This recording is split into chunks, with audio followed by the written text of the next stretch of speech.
संदर्भात एक पूर्ण प्रकल्प तयार होतोय, तो 150 कोटी रुपयाचा आहे. पण एवढ्या सर्व प्रकल्पापेक्षा त्याचे टप्पे केले पाहिजे. काही टप्पे त्यांनी तयार केले आहेत, पण फॉरेस्टच्या अडचणी आहेत. मी परवाच्या दिवशी पर्यटन मंत्री आमचे मित्र आदरणीय शंभूराज देसाई साहेबांना विनंती केली की पर्यटनाची जागा आहे, MTDCची जागा आहे जवळजवळ 30 एकर, ती पहिले जिल्हाधिकाऱ्यांना मोजणी करायला लावा, ती जागा मार्क करा आणि तिथं एक चांगलं रिसॉर्ट बनवा. PPP वर बनवलं तरी चालेल, आम्ही पण डेव्हलपर्स तयार करतो. पण तुम्ही एक चांगलं रिसॉर्ट तिथं जर बनवलं तर मग पर्यटक येतील, कारण तिथं राहायची चांगली सोय नाही, खायची सोय नाही, म्हणून लोक येत नाही.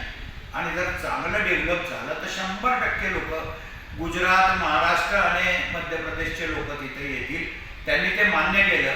जिल्हाधिकाऱ्यांना लवकरात लवकर जमीन मोजायचे आदेश दिले आहेत आणि PPP वर रिसॉर्ट डेव्हलप करायचं पहिले ठरलं.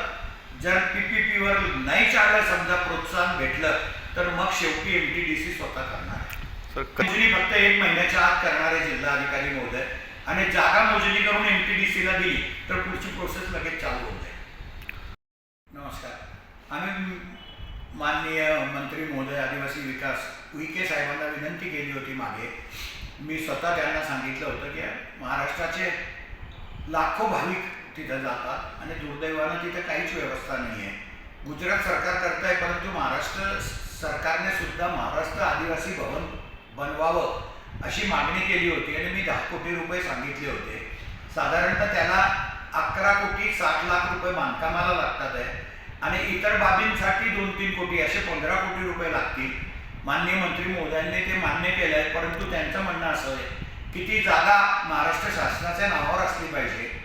तर जागा महाराष्ट्र शासनाच्या नावावर होणार नाही, त्या ट्रस्टला दिलेली आहे गुजरात सरकारने, पण ती ट्रस्ट महाराष्ट्र शासनाला NOC द्यायला तयार आहे. तर ती एक मीटिंग त्यांनी घ्यायला सांगितली आहे. बहुतेक माननीय मंत्री महोदयांच्या समोर मीटिंग येईल आणि त्याच्यानंतर डिसेंबरपर्यंत याच्यातून मार्ग निघेल. आणि मला आत्मविश्वास आहे की देवमोगरा माता आदिवासी भवन म्हणून त्या ठिकाणी महाराष्ट्र शासनाचं होईल असं मला तरी वाटतं.